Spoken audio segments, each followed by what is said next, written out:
Red Steel 2 for the Wii is one of the most impressive games to hit the system this year.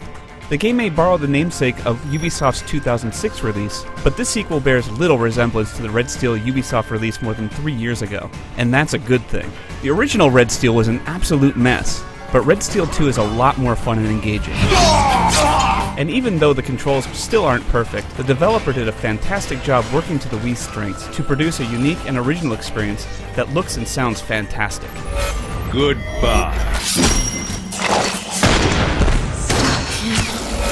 The game follows a nameless warrior in a fictional world that blends the Wild West with Japanese samurai and ninja influences, so you'll be honing your gunslinging skills as well as katana swinging techniques throughout this 10-hour adventure. Red Steel 2 is easily one of the best looking games on the Wii. The game flows at an incredibly smooth motion with excellent animation, and the art style works incredibly well within the Wii's restrictions. Don't be surprised if people watching you play Red Steel 2 mistake this game for an Xbox 360 title. It looks that good. And it's been a while since I've fallen in love with a video game soundtrack, but I have to say that the background music in Red Steel 2 is a fantastic blending of the Japanese and Western genres.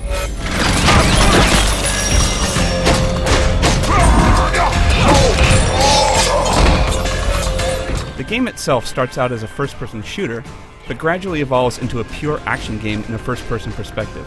We've already established that the Wii Remote is great for pointing and shooting, and Red Steel 2 mimics some of the great first-person shooters with tight, customizable pointer controls.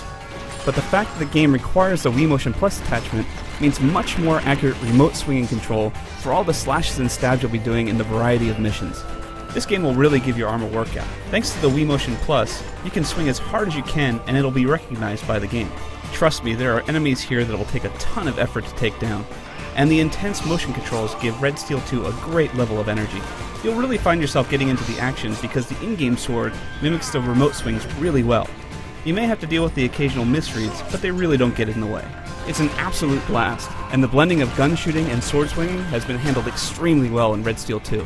It's a great challenge at the start, but your character can get a little overbalanced towards the end of the game. The single-player campaign is about a dozen hours long, and you can revisit completed areas in the challenge mode.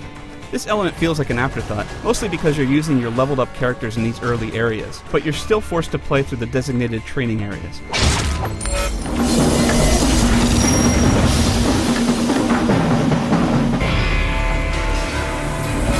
Even with a few issues, Red Steel 2 is still one of the best Wii games this year. It definitely shouldn't be missed by anyone looking for something totally original for their system that really shows off its capabilities. For my full review of Red Steel 2, head over to IGN.com.